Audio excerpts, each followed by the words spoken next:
Hey everyone, it's Ben Hardy here, and in today's going to be reviewing a 2024 Ram 3500 Bighorn, aka what is supposed to be the Everyman's Ram, right? Before we get in this video, I want to give a huge shout out and thank you to the Larry Miller Dodge Ram here in Sandy for giving me some time with this truck. I'm going to include a link to their website in the description down below so you can check out what they have currently. And then on a side note, if you want to save time and money the next time you purchase a car, link to my car buying guide in the description down below. Let's get into it.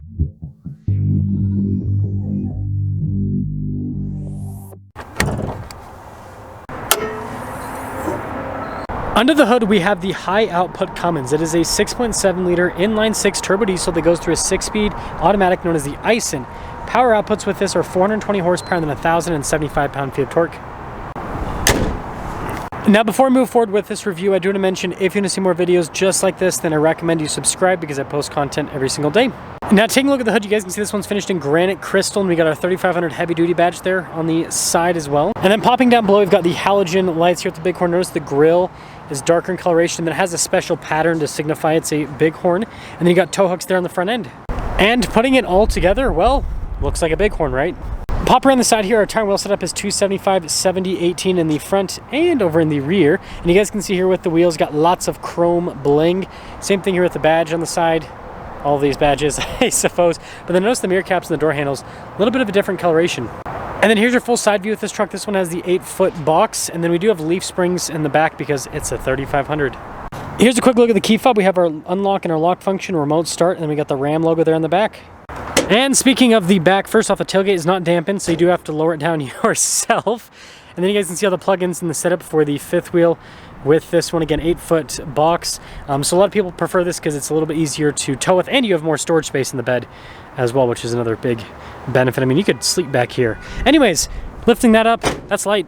Now the Bighorn comes with the more baseline taillights, and you guys can see the rest of the chrome badges here. Same thing with the chrome bumper at the bottom. And putting it all together, let me know what you guys think about the looks here on this Bighorn. Now taking a look at the door panel, you guys can see soft touch at the top, and then look at this trim and the cloth trim down below, and then I love the stitching that all goes across. And then taking a look at the seats, you guys can see again with the leather colored cloth, and then you got the darker trim there. And then you do have some, well, here, I'll move this to the side. You do have some under seat storage, but notice it's all connected because the seats are all connected. There's no 60-40 split. And you get floor mats, as you can see, but no ice bucket, sadly. Now, being the crew cab means we've got lots of room here in the back with legroom and also the headroom.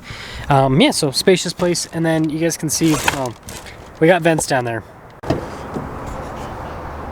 Now, taking a look at the front door panel, you guys can see again soft touch here, and then look at the darker trim down below and the cloth trim, and then you can see all the stitching and everything here. We've got all of our window controls. Front two are automatic. You got your mirror adjustments, and then you've got this to adjust the convex mirror there, and there's a quick look at the mirrors. And then here's our payload capacity. It's 4,305 pounds, and then here's a quick look at the seats here. They are manually adjustable. We've got our light controls here, cargo light there, and then the steering wheel is manually adjustable as well.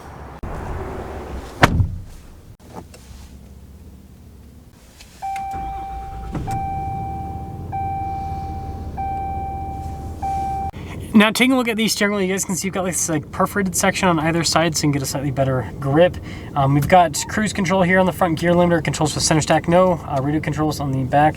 Then you guys can see the little stock there on the back. And then we do have our column shifter as well. Now here's a quick look at the gauge cluster. You guys can see analog gauges on either side, and then you do have that screen there in the center which you can use to see different bits of vehicle information. And this is the base gauge cluster. In reverse, we do have a backup camera here with trajectory lines. Notice you got the zoom function there, but these do turn with the steering wheel. And then, yeah, as for the rest of the infotainment system, this is the smaller unit that you can get with this truck. So you've got a bunch of like little physical buttons. It is a touchscreen for those of you that are wondering, but yeah, very, very simplistic. And I do like this trim here at the top, and then you got 12 volt there, some vent action on either side. And then we've got our 4-wheel drive select, no 4-wheel auto still. Single zone climate here with this, tow haul mode, diesel exhaust brake, trailer brake controls as well, and then some auxiliary switch action, and then you guys can see the storage underneath. And then we've got a bench seat here, so notice this flips up, which is pretty cool. Got some cup holder action. This also flips up, and then there's no storage at the very front with this particular one. And then you guys can see, got storage on the top of the glove box, and then inside of the glove box. Kind of hard to see though, because the lighting sucks right now. And there's no controls up here really because, well, that's fixed, and there's no sunroof. So just a quick look at the window sticker. You guys can see base MSRP is $60,290. There's the standard equipment here. Now we've got some options like the high output diesel, which is for $12,000. And yeah, so basically it's just a towing setup is what this truck is. $76,755. Let's see how it drives.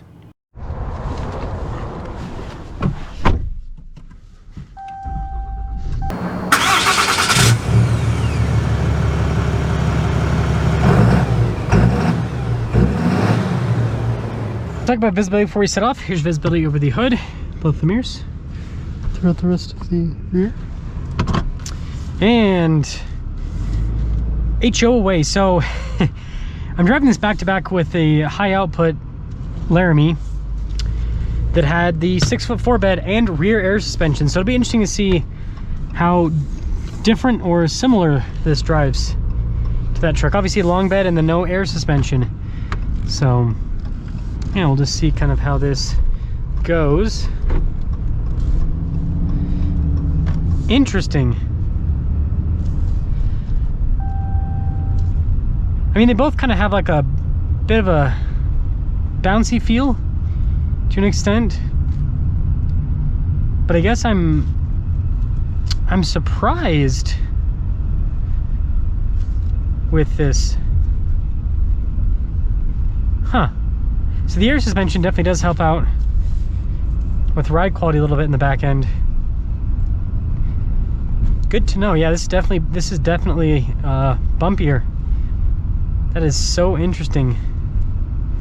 Would have never thought that. Also, it's crazy how big this truck is. Like Forerunners are pretty big vehicles, and this just like the 4Runner looks like an ant in front of me. It's kind of hilarious. Good torque. Really good torque. Definitely impressed with that too. Yeah, I like how this drives, honestly. You know, for a big diesel truck, you know, it drives better than you'd expect. Thank you for using your turn signal.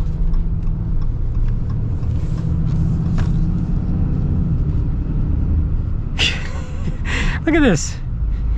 Oh, people in Utah, they always got to get in front of you, and they almost hit into that person in front of them because they're probably not, because they're too worried about merging over in front of me. Outside of poor traffic manners. Let's see how this thing accelerates.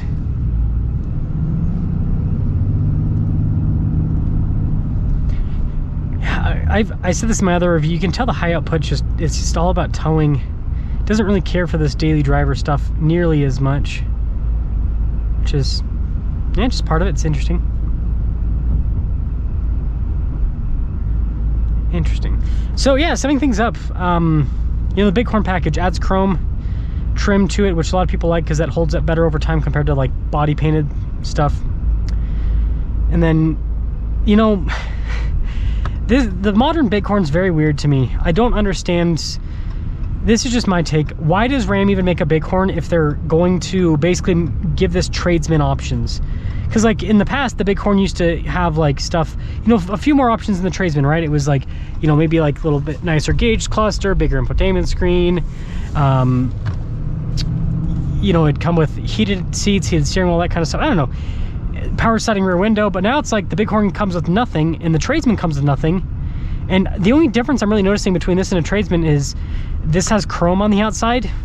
So I guess I just don't get the point of the Bighorn package if it's not really going to add any value. That's just my thing. But let me know what you guys think about the Bighorn. Let me know if you get the Bighorn or the tradesman. But like with how options are, unless you're going to add like a bunch of options to the Bighorn that you cannot add to the tradesman because the tradesman doesn't have those packages available, I kind of just feel like the Bighorn makes more sense. But let me know your thoughts.